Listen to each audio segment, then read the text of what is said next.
order of the Transportation Committee. May I have a roll call? Covert. Evans. Here. Garcia. Here. Bozak. Here. Tornatore. Here. Zay. Okay, I have no chair remarks today. We have plenty to talk about, however. We're going to move on to public comment. Under the county board rules, the county board rules allow for 3 minutes and 30 minutes total with all public comments. The first speaker is Monica Powers. Could stand right there. Okay, is this, I don't know, I've never done that here, I haven't. We're friendly. Thanks for having us and thank you for all the work that you guys did here. I understand it's glad I got involved on different levels, but I am here today for the East Branch Trail. So I understand, I've gotten recently involved with the organization. I'm a big cyclist, huge fan of cycling, and as we're all learning, it's great for many different things. Enjoying the outdoors, and you guys have done a beautiful job of connecting the trails and stuff.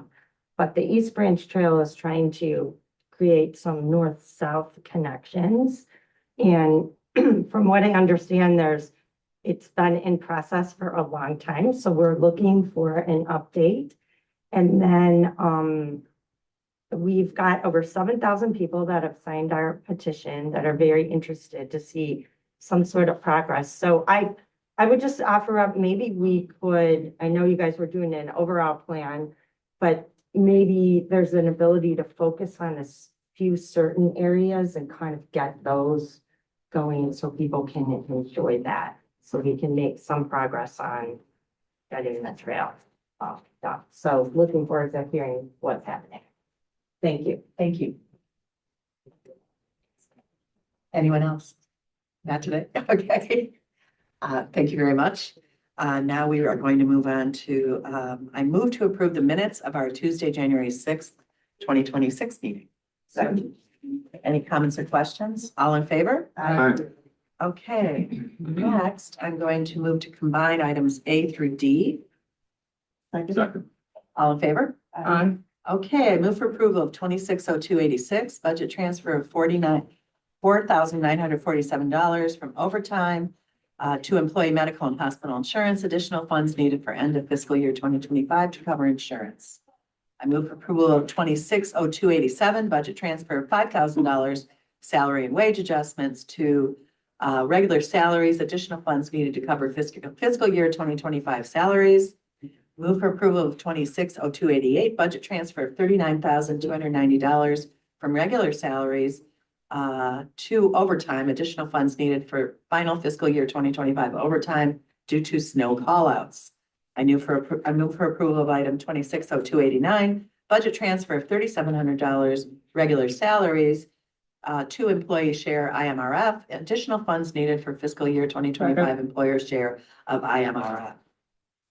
Okay, and I have a second. Comments or questions? All in favor? Aye. Thank you.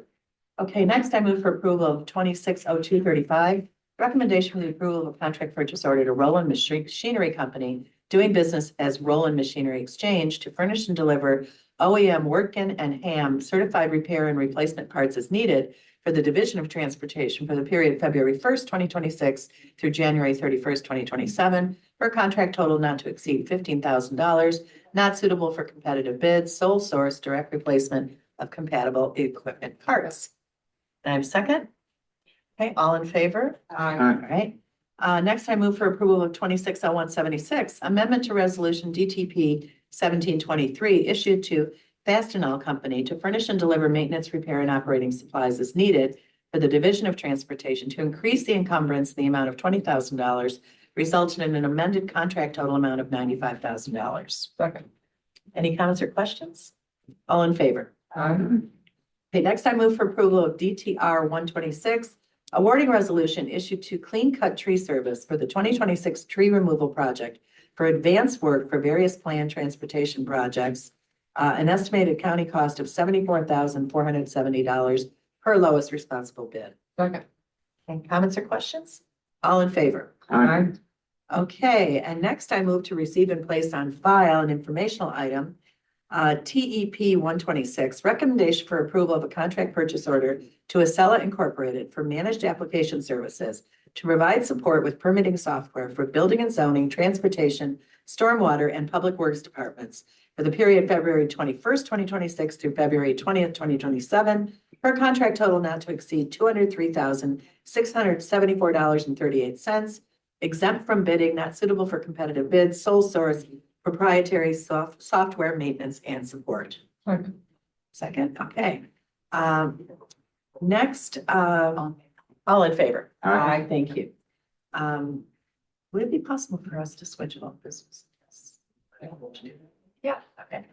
Next, I'd like to move to switch old business and presentations. Second, okay. All in favor? Aye. Okay, we're just reversing them. So I'd like to do old business next. And I'm going to ask Steve Travia, our chairman of our director of our department, to say a few words about the East Branch Trail. Sure. So first of all, thank you for the public comment. We held a public informational meeting on the study we are doing on the East Branch DuPage River Trail last spring. It was very well attended. I forget the exact number, but it was somewhere in the realm of a couple hundred people showed up for that, which is actually very, very good attendance for that kind of meeting. We are in the process of an alternatives analysis. You are all probably aware there's basically three general alternatives that have been under consideration. An east path, a west path, and then something we were calling the Commonwealth Edison alignment. So that is where we're at right now. We're probably in the final stages of coming forward with a preferred alternative.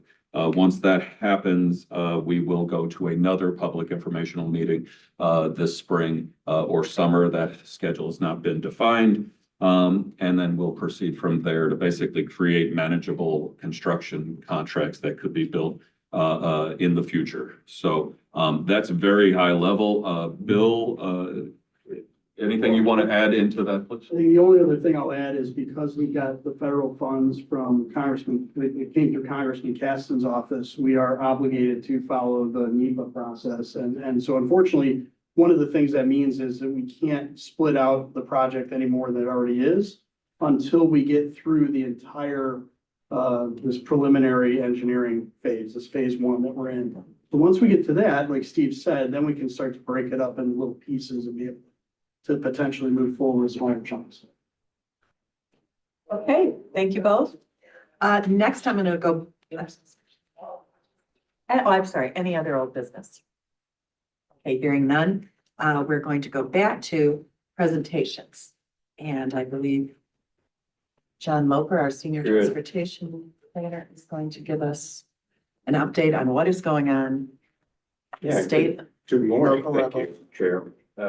Yeah, so it's hard to describe in probably 5 minutes, but what all is going on with that bill. It's a very complicated bill, very in-depth. Matter of fact, I actually brought a couple of copies of the NITA Act summary that RTA has put out on their website, and anybody's interested, you can grab a copy. It's 40 pages summarizing 1,000-page legislation. So, you know, I challenge you to even read that too. It's quite something. Homework. Thank you, John. Yeah. So the law actually goes into effect June 1st, 2026. It's something that is much anticipated, estimated at $1.2 billion annually. New money for operating expenses, another $180 million annually for capital through the IDOT funds. Next slide, please. I think you have slides, the slide deck in your packets and a summary that was produced by an independent observer. So a few things I just wanted to talk about today. I break this into 3 general categories: governance, finance, and then other services. What's noteworthy here is that there are going to be 20 representatives on the NITA board, 4 groups of 5. So it will include the city representatives, Cook County representatives, the Collier counties, and then governor's appointments. What's good is that there will be representatives from the 5 Collier counties on the board. Leadership's going to be appointed from within the organization, so there'll be a new chairperson. What is tricky, though, is that there are two supermajority kind of standards here. There's a supermajority of 15, so meaning that 3 of the 4 voting blocks, you could unanimously approve something without the 4th voting block, or if you don't reach the 15 on voting specific, whether it's a strategic plan or a capital plan, if you have 12 and you have 2 voting members from each of those 4 voting blocks agreeing to that, they'll take a supermajority of 12 as long as there are 2 from each of the groups. I know that's kind of hard to trace, but it's something that we were supportive of the 12 and 2. 15 we were still a little leery about, but that's the way it's rolling. Now, we also happen to have service boards, both the service boards, which was great by us. We wanted to retain those service boards. They were reduced in size from 12 to 11 member boards. What is good about that for us, at least for the collar counties and for DuPage, is that we stand on equal footing with Cook and the city in those. So we have 5 representatives on those boards, as do Cook and the city. So there's 5 and 5, and so we have equal weighting, at least, on that. Collars do not actually have representatives on the CTA board. Next slide, please. So in the packet, this is a kind of a complicated thing. What the diagram? The diagram really describes the composition of each of those boards. What you need to know is that the representatives on the NIDA board do double duty. So some of them are actually also serving time on Metra and PACE boards. So our particular representative on the NIDA board will serve on the PACE board also. So they will have a couple of things to pay attention to. In 3 years, or roughly 3 years, we think that will switch around. And so there's a 3 and 2. We'll probably, or that representative will probably serve a couple of years on the Metro board as well. So, but we do have representatives. Each of the collar counties has a representative on the Metro and PACE boards as well. Next slide, please. Fiscal is very, as I mentioned before, new money. RTA sales tax is a big deal. Obviously, NIDA is allowed to vote on an increase to 1/4% to the existing RTA sales tax. What is clear in the legislation is collars may choose to increase. If they choose to do so, they have to approve it by ordinance. And so it is not necessarily required of the collars to increase the RTA sales tax. There are many other items that are in there: motor fuel sales tax, motor fuel tax, road fund interest, a public transportation tax, a vehicle parking tax, and also included was toll rates, which is going to go to fund the next tollway capital program. So what was out, which was there were kind of surprising additions to the kind of the preliminary legislation, was there was a wealth tax, amusement tax, real estate transfer tax, and an automated speed enforcement allocation to NIDA. And all those things never made the final cut in this particular legislation. So I think we avoided that. So what else is occurring within that?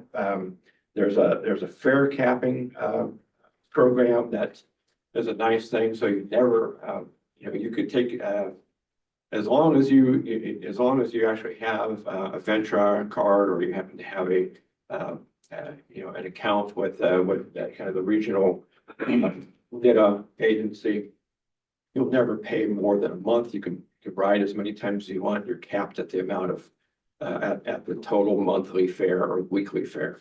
So there's a fare capping policy going on. There's also a number of other things: free rides for seniors and disabled. There's also a new program. I got to get better glasses than this. So there's a fare box recovery ratio is reduced from 50%, the mandatory 50% now, to 25%. They're proposing a universal fare system that's to come into play within about a year and a half. And they're also freezing fare increases, for the first year. So that's good news on the fiscal side. Next slide, please. So there are some interesting things in their service and other policies. There's a lot on safety for sure. They're talking about allocation of about $150 to $200 million annually for regional police force work. And that will go really, I think, to satisfy a lot of people who are very concerned about safety on CTA and Metro for sure. They have a coordinated safety council that actually is, really works between the various agencies and police forces that's proposed. Some of the stuff that's really relevant to us, transit supportive development. There's an incentive fund that they're putting into place. There's actually a ability that NIDA will have to restrict local governments from imposing or enforcing minimum parking requirements on developments within a half mile of a public transit hub. So if you're a metro community, that's something to be concerned about. But what is true is that the existing permitted developments that are in place presently will be grandfathered in at whatever the minimum set by the community. NIDA may purchase, own, and operate, sell property for the purposes of transit supportive development. But they have to live by the local agency land use regulations and laws applicable to transit supportive development. So density requirements have to be complied with. There is another element that's really interesting. They have a fast track authority that they've built into the legislation. So what that does is allows capital projects that are $250 million or over to move through the whole process a little quicker. That doesn't have a lot of relevance directly at least to the collar counties. Not many of our services really are going to have that kind of thing. I think where that applies is the red line, purple line. Major rail programs that the regional see. There's also a PED access to transit program, which I think a lot of people, in the suburbs will be thrilled about. It allows communities to be reimbursed for qualifying transit supportive infrastructure developments. It'll be matched at a maximum of 80-20. So local communities can actually build some sidewalk or some other things that might bring people to transit and be reimbursed for that. In addition to that, there's a dial-a-ride service program. It's suggested to be funded at $40 to $50 million annually. So it could assist the providers or our sponsors with operating costs at a maximum of 80-20 also. So as we start thinking more about our own dial-a-ride services in the county and consolidation, and I think every county is considering this. There's some possibility that we might see some funding of those in the future, as opposed to just relying on sponsors or 5310 federal money, for that. So those are kind of the things that are relevant to DuPage. And again, I encourage you, if you have any questions, that come up, any of your constituents have questions, give me a call. And I'm happy to put you in touch with the RTA or to direct them into the right place to find out the answers. There's still a lot of things that are, we still are not sure about in this, and we'll learn a lot more as we get closer to June 1st. So. I'm going to start. Okay, my question, so seniors and disabled free rides, are the seniors needs-based, or is that flat out, you're over 65, you ride free? I'm pretty positive it's 65 plus, but I mean, it's there certainly going to be ADA programs as well, obviously. Right. And they will have that same accommodation, at least to have support. But all seniors riding free, we're gonna go back to that, because that was, That's what it is. I remember that was instituted during, Quinn, yes, during the Quinn administration. And then it was, it was reevaluated, and then I think it went to a senior rate. So right now they're talking about full senior. Okay. Oh, we have an RTA representative here, Kendra Johnson. is here. Hi, good morning. Kendra. I can confirm that for you after the meeting, but as far as I'm aware, the reduced and free ride programs for seniors and people with disabilities are still divided up based on income. So it'll be free rides for seniors and people with disabilities that are income qualified, and Okay. then reduced fares, which is half off for all seniors and people with disabilities, regardless of income. Thank you. Okay, so But that's I'll confirm that for you because it's, as you said, it's in a 1,000-page bill. So gonna stay with the status quo. Where there is some income based. Okay, thank you. We'll see what happens. Member Chang Evans. Thank you. My question is for the pedestrian access to transit program. Is that only to a train station or could it be pedestrian access to a bus stop? To a bus stop too. Okay, And that's how I read it. And I Yeah. think there's also, and Kendra can confirm this, there's also access to trails. So there's a trail component too Oh, in okay. this Okay. bill. And so I think there's some support for that as well. There's an encouragement for people to work to ride the transit wherever it's possible to a trail hub or to a location of your choosing that Oh, gets you to this is great. non-motorized transportation. Yeah. Any other questions? Okay, thank you for being with us. And if you can get back to me about the senior affairs, Thank you, Kendra. I certainly, I think it should be definitely income based. yeah, sure thing. I will confirm that for you. All right, thank you. Even though I guess I would get some free rides. Anyway, I digress. Thank you so much. Okay, anything else, John? That's it. Okay, thank you very much. Okay, we've done old business. Any other questions for John? Okay, any new business? Okay, hearing none, I move to adjourn. All in favor? All right. Thank you. Bye.